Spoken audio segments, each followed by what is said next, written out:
Have you ever been so impacted by something that it leaves no doubt as to what helped shape you? Welcome to the Blind Impact podcast, where we talk about and uncover those moments. Some funny, some sad, and some scary, but it's not always tragic. I hope you'll stay for a while.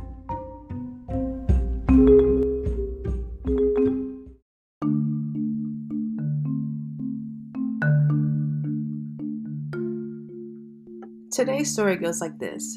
In 1995, this grandma had been diagnosed with lung cancer. The prognosis was grim. There were not a lot of details openly shared with anyone who wasn't an adult, but as one of the 7 grandkids, I wanted to know more about what was happening to my granny. Seems only fitting to tell this story on this episode of The Blind Impact. Welcome, guys, to The Blind Impact, and I'm Frances Nelson. So at the top of the show, I informed you guys of an event that took place in 1995. One of the grandchildren in this story was me, and we at the time were living in Texas, and my granny had been diagnosed with lung cancer. We were just about to move to another state in the Midwest for my dad's job, and having encountered the opportunity to move, to live in a different state, to enjoy the snow, which we didn't get a lot of in Texas at the time, and still don't really. But just as an 11-year-old, almost 12, I thought it was going to be the most amazing opportunity to be able to go and make new friends, check out a new school, but never really understanding, I think, the full impact of leaving or having to leave the state to learn about new people, and while my granny was about to embark on, and we hadn't at the time experienced anybody dealing with cancer, or at least the kids hadn't.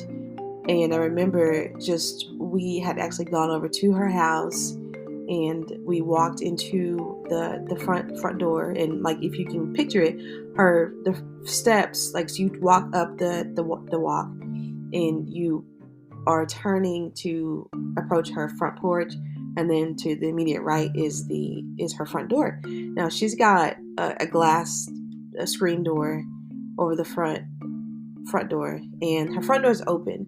So all the kids and my parents, we walk up to the steps, and she's on the phone, and we kind of open the door, and we look in, and she's immediately sitting on the couch directly across from the entry door. So you see that she's upset. She'd been crying, and at 11, I knew something was wrong. And so she tries to clean her face up enough so that way she doesn't look as though she had been upset about something to the kids. And my dad walks in first, and the kids follow. So I'm looking at her, and she's got the phone in her hand, and she says, okay, doctor, thank you very much. And then she hangs the phone up. Now, I'm thinking this is going to be a good call, but the air just seems so thick walking into her front room. And I was hoping to maybe get a little bit of maybe information about what was taking place, but she really couldn't speak. And you could tell that she was in shock. And so she's again tried to pull herself together, but at some point during that visit, we did learn that she had been diagnosed with lung cancer. Her doctor was calling her back to give her the results of that, and they wanted to set up treatments for her, chemo, and I believe also radiation. Now, at the time, where all the kids are standing in the front room, and we're not really knowing or really able to grasp the severity of it, but I can still remember standing like directly in front of her, and what seemed to be a giant spotlight that was just sort of illuminating her, right? And in her sadness, and she was a very, very happy person majority of the time, always laughing about something, always ready to get up and go just anywhere. Loved garage sales, loved going to flea markets, loved to just get out in the car and just drive, take the kids, all of her grandkids at the time, my siblings, just anywhere. And so we would drive, and she loved baking and just cooking meals for the family, especially on holiday times. Loved to decorate her home outside and inside for the holidays, right? Christmas was a huge holiday for us. But there was just something about that day. It seemed like that experience, the previous experiences that we had with who she was pre-diagnosis, like suddenly we knew it ended there. And as I think optimistic as she tried to be, it just didn't seem like it was believed, like within her. And so it was a little bit hard, I think, for the rest of us to want to hold on to thinking that things would go okay. But I felt like she was going to be just fine. We all have a strong Christian faith, and even back then, growing up, it was really strong because that's what we were being taught very, very consistently. And as an adult, things do tend to change. But I remember we were constantly praying for for my granny. And I remember my dad would always say, and to this day I remember he would always say, we want to ask that whatever God's will is, whatever the Lord's will is, that it be done. And I'm going to tell you, that was something that I just couldn't grapple. I just could not understand. Like, what do you mean we're gonna pray for somebody who's sick, who has cancer, cancer is something that was completely new to us, right? She's dying, or she's dealing with cancer at this point. She's dealing with a new diagnosis, and you want us to pray that the Lord's will be done? It just didn't seem to make a whole lot of sense to me. And I was like, oh no. I'm just gonna pray, and I know she's gonna be fine. Everything's gonna be fine. She's gonna be healed of this cancer. She's gonna be here to be able to watch us grow up and go to my brother's football games and my sister's watching her cheerlead and me doing whatever it was I was doing at the time. But it just didn't seem like that was going to be the outcome. So I do remember we had taken her to her first chemo session. And now a lot of people, I think you're allowed one visitor, like in the actual session at the time. And I remember it was like 8 hours, and we knew the night before we were going to be going. So my mom and my sisters and my dad and myself, well, the girls more than anything, we prepared lunches, and we wanted to make sure that Granny had food to eat when she came back. So we got some Ensure for her, and we knew that we were going to be hungry sitting up there for that long. And it seemed kind of exciting because it was something new. Like, we didn't know what to expect going into this hospital for this treatment, but we just figured we could go and just keep her company. And just it was just, the day just went on. It just went on and on and on. And us being that young, we were able to stay there and occupy ourselves during her treatment. And so we left, and that was the one and only time that the girls had gotten to go with Gray during the treatment. And I can't recall exactly how she felt or what our conversations were on the ride back to her house, but I remember my mom was driving us back, and things just seemed quiet. And so then I remember once we got back to the house, at one point she did show us that she had a port. It was located right in her upper left part of her chest, and it kind of protruded a little bit, from beneath the skin. So I was like, wow, this has to hurt. And I could remember feeling like I can't hug her the way we always hugged her in the previous years, because for fear of hurting her. And so there were just so many things that just started to develop over time with the way we felt like we needed to treat her, or the way I felt like I needed to treat her. I felt like there were certain things you couldn't say about life or about dying, because it would seem to provoke her to tears. So then you start to see, like, there's a level of fear, right? She's sad. She's thinking, I don't know if she ever thought that she would make it out. I don't know if she ever believed that she'd be healed of cancer. And then looking at it, you just don't really know if that is maybe what kind of helped to speed up her diagnosis, right? Because you people all the time talk about like the mental aspect of things, and when you start thinking certain things and your body starts to catch up with what your mind is thinking, and I believe that if you think positively about anything in this life, I feel like you do stand a little bit better chance of not letting like the physical parts of whatever you're going through just overtake you. And so I still do try to hold on to believing that. And from personal experiences, there's things that I have dealt with outside of my granny's diagnosis that I really believe that the positive mental process, the positive focuses on the mental side of things really kind of helped me to be able to move through it. Completely, it's all God's doing, and I know that. But just knowing, just staying strong in your own mind, right? I feel like helped me to be able to get through that. But I don't think my granny was ever at that point. And as an 11-year-old, that was something that stood out to me. Was very very prevalent, and I couldn't understand. It was like you want to just grab somebody by their shoulders and just say, hey, things are going to be okay. You're going to be all right. But it's like you can only make somebody believe so much, right? Like if they're not believing it themselves, then your efforts are really for naught. So, we're talking to her. My parents are going to her chemo treatments with her.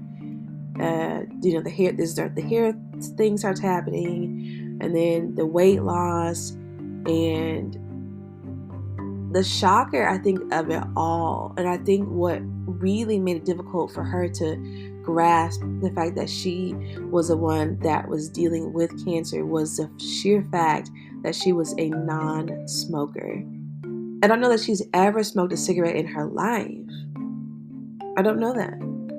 But growing up with her for the 11 years that I had, she never smoked. I never saw her with a cigarette in her hand, never bought a pack of cigarettes, never had a lighter in her hand for any reason. And so we come to find out that this was something called secondhand smoke. And I can remember being pretty upset with my granddad or papa at the time this diagnosis came about. And I just remember being like, I just couldn't understand like how you could be around somebody and they're sick and you're the smoker, but you have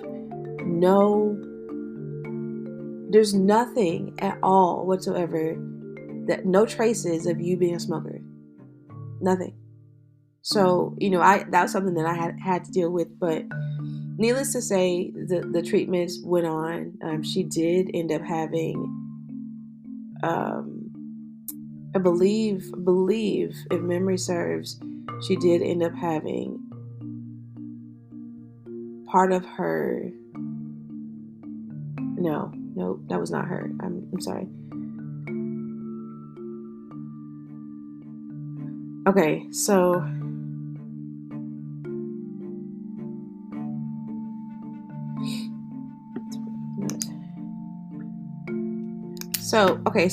then here we are. She's sick. She's in the hospital. She's doing her treatment. Things are looking okay for a little bit. It's also time for us to move. So we pack up. She's still left here. She's got her son, got her daughter. We'll be taking care of her. My dad gets us all moved up, and we're settled in. And he's at this point, he's traveling back and forth to be with his mom, doing what he can for her out of state and in state. And so this is in 96. We do come back to visit. Or no, we moved to officially in the end of 95. So we come back to visit in 96. And then things start to decline, right? Pretty more rapidly. We get to spend the Christmas with her. And she's suddenly concerned about her weight. And she's asking, you're starting to see such rapid deterioration, right? There's the sunken in jawline, the sunken in eye sockets. She's still, at this point, she's still able to get around, but just barely. But I can recall just before we officially moved out of state, she was driving. She was still driving. didn't have any issues with that whatsoever. And I remember we had to drive to go to the pharmacy, and at this time it was still an Eckerd pharmacy, Eckerd's pharmacy here in Texas, and so we went there and it was like no problem. But I remember seeing her park that car, and now she's suddenly parking in a handicap parking spot.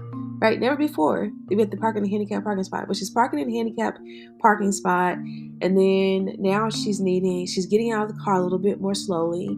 So now we're having to assist her in walking in, and I believe that was the very last day, and she was going in to get prescriptions for her cancer treatment.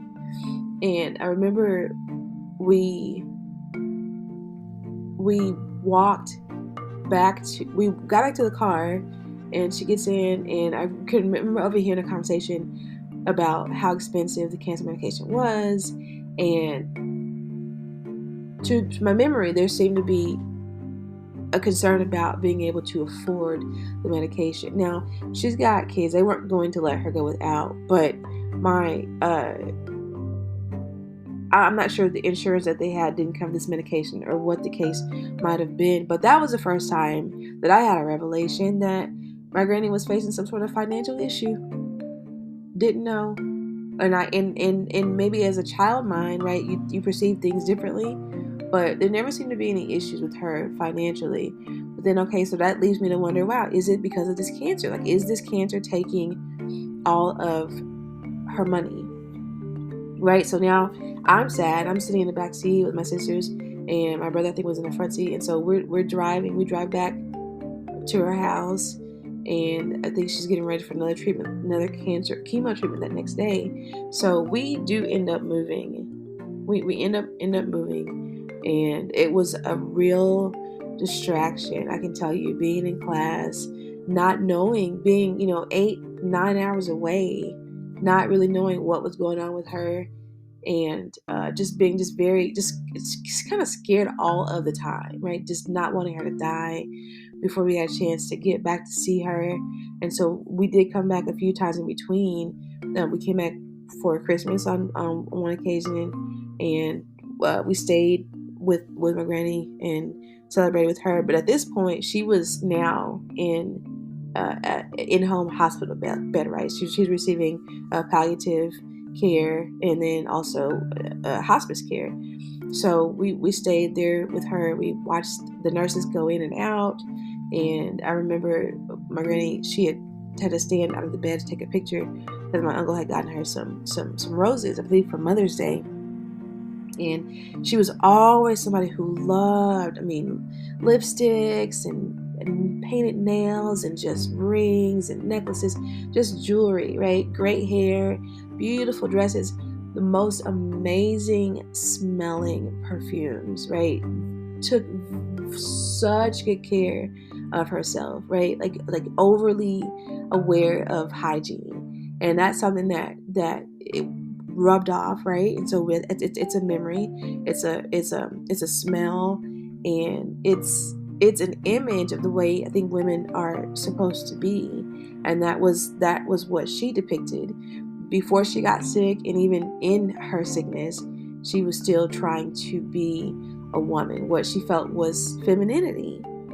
And I remember she stood up and she was trying to take a picture with next to her roses, and she was smiling. She had her hand on her hip, and she asked, how does my neck look? And so we're looking, and you could see, there is visible weight loss, right? Like I mentioned before, like there's just the sunkenness, and then like there's the clavicle is just protruding, and the chest bone is also, it's pronounced at this point. And so she's standing as best she can to take a photo with her, and her teeth, are too big at this point for her mouth. And I'm 11, so I'm taking all of this in. And when the moment she asked, how does my neck look? And the only thing any of us in the room could think to say was, oh, Granny, you look good. You look good. Whether she believed it or not, we won't know. But we knew what we saw, but we also knew that we needed to make her feel good. So we were lying, to her, but it was like, why make it any worse, especially when she can see the mirror herself. Okay. So she proceeded to take the picture, and then she goes to get back in the hospital bed. And that day was the very last time I remember her standing on her own. So from that point on, we came back for Christmas. At this time, it's 97, and she's still going through it. She's doing all right, but now we've got full on hospice care. She's on morphine drips inside of her house. Any little bit of like, we would clean the homes, any bit of fragrances, any bit of carpet cleaning care, any fragrance when you're vacuuming, polishing, whatever the case. It was something that was completely intolerable. She could not stand it, and she felt as though she was suffocating. So we had to stop using any of those cleaning agents to help clean the home, because it was something that was an irritant to her. And she was in pretty much in her room, in that bed. Majority of the time, the lights would be out. A lot of the times after chemo, she was doing radiation at the same time, and the reason for, and I left this part out, but the reason for the irritation was because she had part of her lung removed. So now she's on oxygen.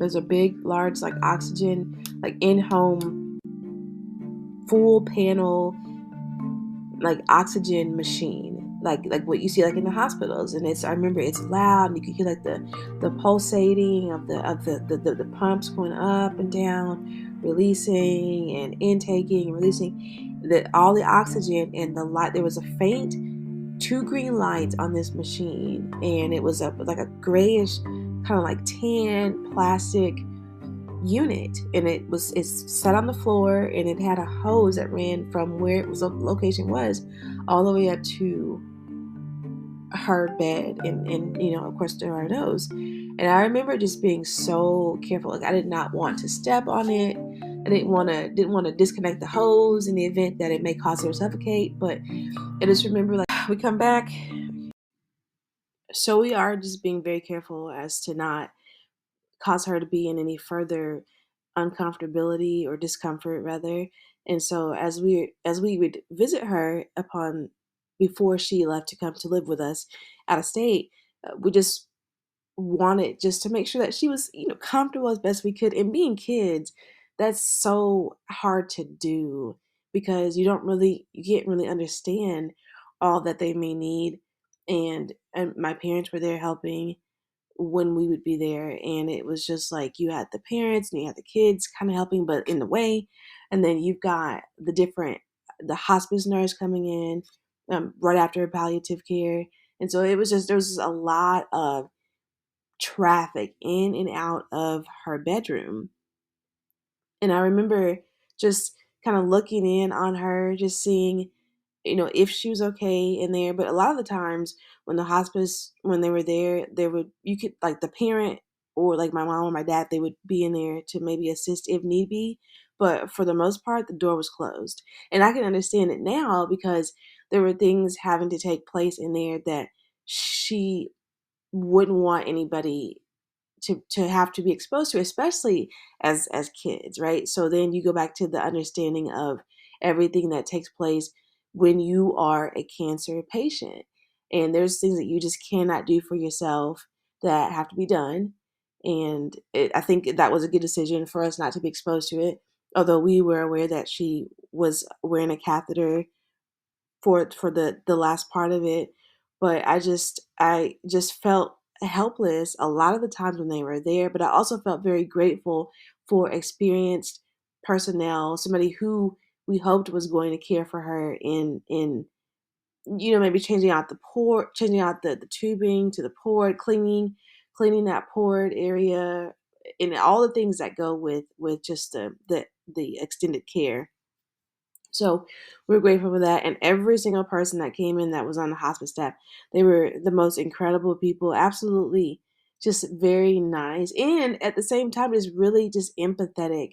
And so it was nice to be able to have that type of warmth to come into her house, and have them, that type of personality, be there to take care of her. So we do end up going back to our home out of state, and it was bittersweet. It was very sad because we didn't know when was going to be the last time we'd see her, right? So we're fast forwarding, and then we are in 97 at this point still. And I remember, I want to say it was new,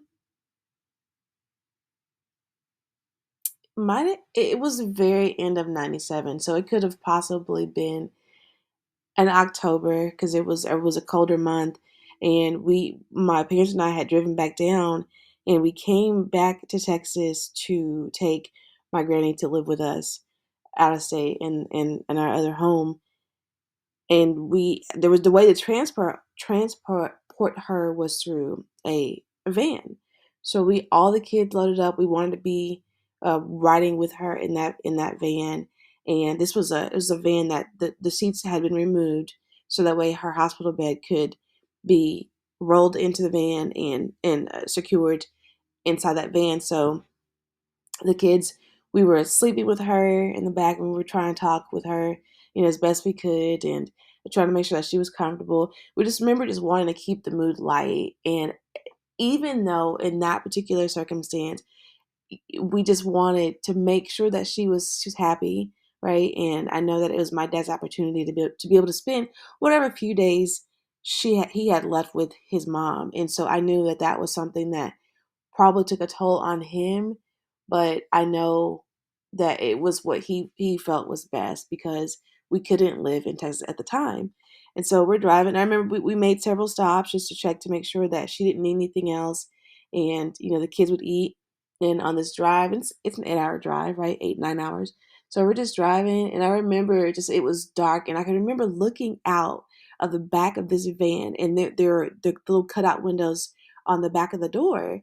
And I remember looking up and out and staring into just the heavens, just staring up into a very dark sky, but it was illuminated by this large moon. And we're traveling, and it's quiet. There's a little bit of music playing in the front on the radio where my parents are sitting, and it just seemed like there was a shift. There was something somber about it, but there was something so exciting. Like now we would get to have her in the house every day with us. We'd get to go to school. She'd be there. We'd get to come home from school. She'd be there. And it took a lot of the worry away from me, being in school. And I just remember looking up at that moon. And there was one other time that I can recall seeing that same moon and the same sky, but it was a joyous occasion, and that was when we were traveling to Florida for the summer, and we were kids, and my brother and I and my other siblings, sisters, we were joking. We made up a rhyme in the back of the car about the moon and the cab jumping over the moon, and it's something that we still kind of talk about today. But it's the little memories, and I can just remember that moon, and it was so large and so bright, but the sky was so dark, and so it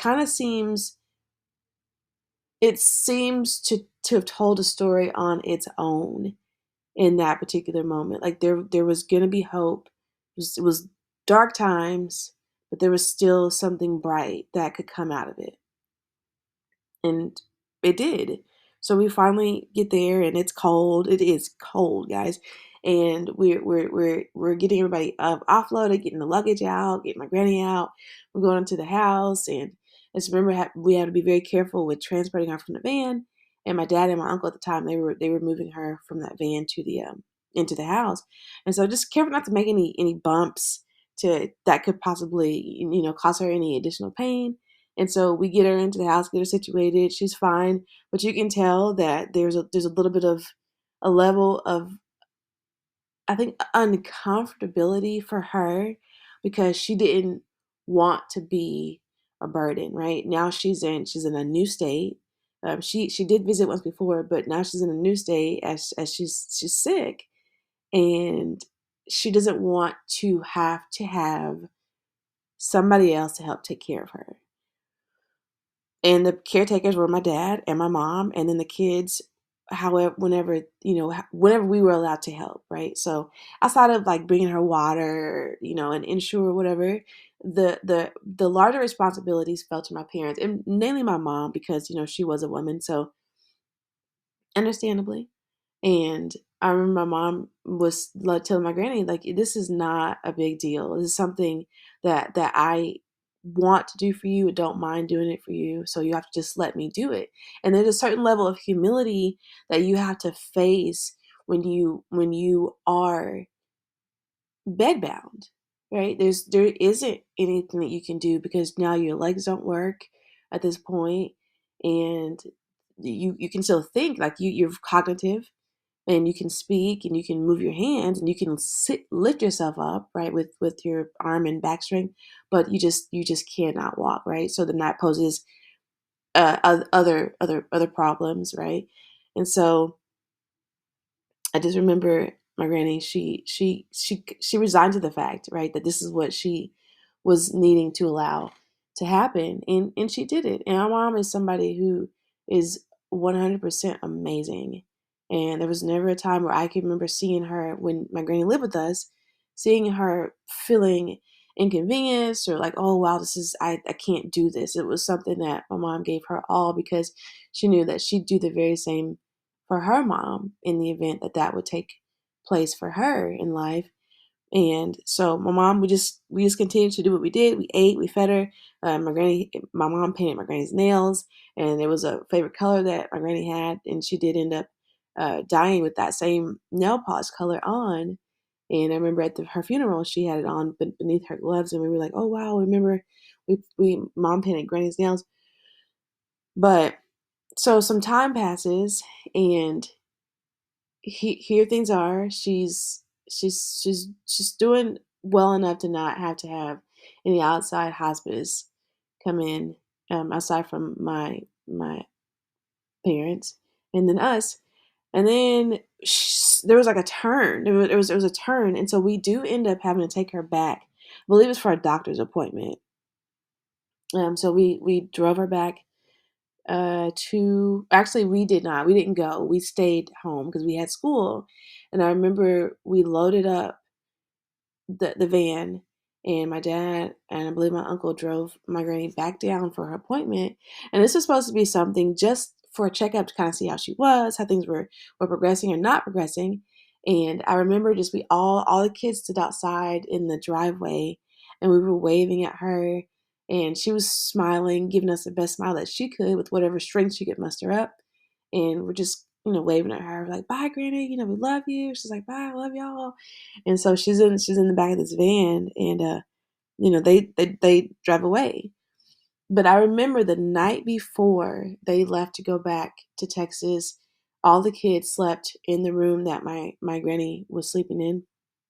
We all had our pals on the floor, and my dad was in there. We were watching something on TV, and my dad and my mom were also in the room with us. And I can remember I was supposed to be asleep because we had school the next day, but I can remember like I was listening to the conversation that my dad was having with my granny, and my granny had with my dad. And I know that my granny was just saying how much she appreciated, all the care and everything that we did for her there. And I remember she said something to my dad about me in particular, and I'll never forget it because I was like, wow, I couldn't believe that. It was nice to hear that she felt that way, about me specifically. And you have to understand that when you have multiple siblings, right, there's things that kind of get overshadowed. And so in that moment, it was really nice to have been recognized by her for something that I had done in aid of her. And so I was like, oh wow, I was so awesome of her. And I've never forgotten about it, but I never let anybody know that I was awake listening to the conversation. And I remember she told him that if anything ever happened to my mom, talking about me, my mom, if anything ever happened to my mom, that like it wouldn't be good for me. And I guess that she was implying that like I was really, close to my mom, and it's just true. I am, and so I don't know what it was at that moment that made her see that, but just listening to the wisdom of her and then the observations of somebody older. So that was nice. But I'll never forget that night. But they ended up driving her back, and so at this point in time, things were had really turned for the absolute worst, and this was probably around, it probably was December going into January, and she had gone into the hospital. They left the home, they taken her to the hospital. This is because, she was having trouble breathing, and then there was like the death rattle. So she'd gone to the hospital, and that's where she stayed. She stayed for like that month. And that month she just stayed there just dying, and there was nothing that anybody could do. And I remember we actually moved back just right at that time to stay in Texas, and we gone to the hospital a couple times to see her, and there wasn't really a whole lot of interaction because she was kind of in and out of consciousness. She had a really high fever. I believe her fever was like 104, maybe approaching 105, and she just was in that bed, and the only fluids that she could consume were the little like sponges of water, maybe ice at the times. But I remember my dad would like give her these little sponges dipped in water, right, just to kind of help to hydrate her enough. And so she's hooked up to these tubes, and she's laying in her bed, and she's got visitors coming in and out, and they're trying to talk to her. And remember, the room had become so overcrowded by just people on top of the grandkids, and then cousins and aunts and uncles. They're all in there, and they're wanting to just to see her for the last few times, and that it became so overwhelming. So people were asked to leave the room, and then people were kind of waiting out in the hallway to come in and visit her. And we would, the kids had to leave at some point to go home and go to bed. And I remember just really not wanting to leave because you knew that this was it, right? There was just a level of just unresponsiveness. She'd open her eyes every now and again. She'd look and she'd try to smile. She would kind of look around the room. She'd ask questions occasionally, and I think that was the day that it was just the end. It was the end, and so we were at home, and we had gone to get something to eat, and the very next day they said, you guys, we want to get everybody here. You want to make sure that you are here. Call everybody that needs to be there because she's not going to make it. And I can remember the day before there was a life nurse. I believe that's the term. And I can remember we were out in the hallway, and she was talking to my dad about what was getting ready to take place, and it was something called transitioning. And so my granny was in the state of transition, and it was like where she was half in life and in approaching death. And so she let him know of what to expect, the signs, that she might see things, and just know that just their job at this point was just to make her as comfortable as they possibly could. And they did that, and my dad stayed in that room with her, and the kids were at home. And I remember we had called her like the day before she died. We called her on the hospital from the home to her hospital room, and my mom was there, and she'd answered the phone and was like, can we talk to Granny? So we're talking to her, and she says maybe like one thing, like Granny, Granny, and just really low tone. You could barely hear, very weak, very weak. And she's trying to respond, and then there's just a lot of dead air and a lot of breathing you could hear. And it just we all were gathered around this phone. We're holding this landline phone, and we're trying to talk to her, and we're smiling, thinking, okay, well, she's talking again. Everything's gonna be fine. But that wasn't the case. So that was our last phone call with her. And we hung up the phone, and then my mom left and to come back to the house with us, and my dad stayed. And I think he got the next morning to go back in there, and he was being with her. So this is death day, right? Today is the day that she dies, and it's February 19th, 1998. And my dad comes back home, and my brother opens the door for him, and opening the door, my dad's, lifeless pretty much at this point. And my brother opens the door. My dad just falls to his knees and My dad is a fairly tall man, and he just fell to his knees and he just cried and he said, "She's gone, y'all, she's gone."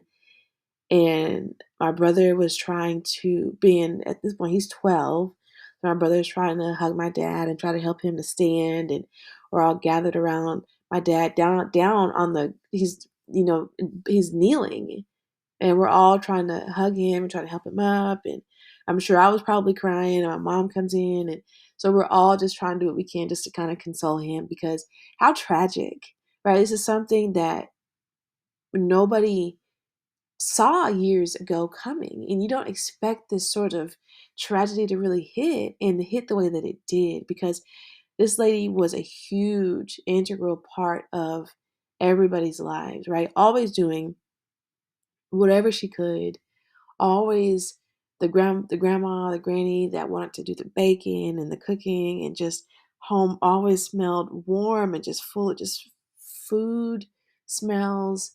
She was a huge laugh, a bright smile, just an amazing woman.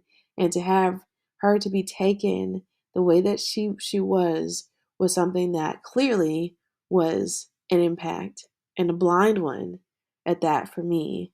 And that is what helped, I think, to shape me. It really brought me closer to wanting to understand death, and really kind of immersing myself in what it meant to die. Like, what was it? What were the steps? What was the process in your death? Right. And so now I'm fully involved at 12 years old, 13 years old, and even now, and just wanted to just understand death, because it's a concept that I think it's hard to grasp. Like, we know that we are all going to die, but it is something that is fascinating to me, the way people do leave this earth, right? And so in that, I always wanted to turn my curiosity, right, and the wonderment of death into, I wanted to understand more about it. So it made me want to help anybody who was dying as best I could. And at 12 years old, it just was not possible. I couldn't go and assist anybody in their homes, as they were dying. But it was something that made that impact for me, and made open up a lot of other doors for me in that particular area of life. So I fully understand life. I embrace life. I live it every day to the best of my ability, as if it is my last, because you never know. You never ever know when you'll have your last breath, and you'll never know what will take you out. But it still leaves me curious, and I know that has been a staple in my life about a lot of things. And her death means, and does still mean, a whole lot to this family. And at 58, even in 1998, it's especially in 1998, 58 is an awfully young age to leave this earth. And I know that the day that she died, the night before she died, we were at the hospital with her. And we sat in that room, and she was on the very top floor, and we're sitting in this room, and there's just a couple of dimly lit lamps on the sides of her bed, and we're trying to keep it as comfortable as possible and as quiet as possible. So people are sitting in the room, and so the grandkids at this time were just in the room, the grandkids and my mom. And I remember the curtains, this large floor to ceiling, heavy hospital curtains, they were pulled back. And we were looking out into the sky, and the words, we hadn't heard my granny speak in, a few days. And so I remember she turns her head towards the window, and out of the blue, she says, "Do y'all see that?" And we're like, "What, Granny, what?" And she smiles just a bit. And she turns her head back over to the left opposite the window. She never answers us, so we never know what she saw. We never found out what it was that she saw. But we do remember looking out of the window trying to figure out what it was. But we knew that it was it wasn't earthly, right? Like whatever it was that she saw wasn't something that the rest of us could see. And so all these years later, I'm still curious about what it was that she saw. I hope it was something amazing, something positive, and mostly we hope that it was to be Jesus, right? So we don't really fully know how that works, but she saw something, and that was the last time she spoke, and then she dies. So that being said, that's my story, or as much of it as I could get out. And I hope that you guys enjoyed listening to this episode. I encourage you to leave voice messages.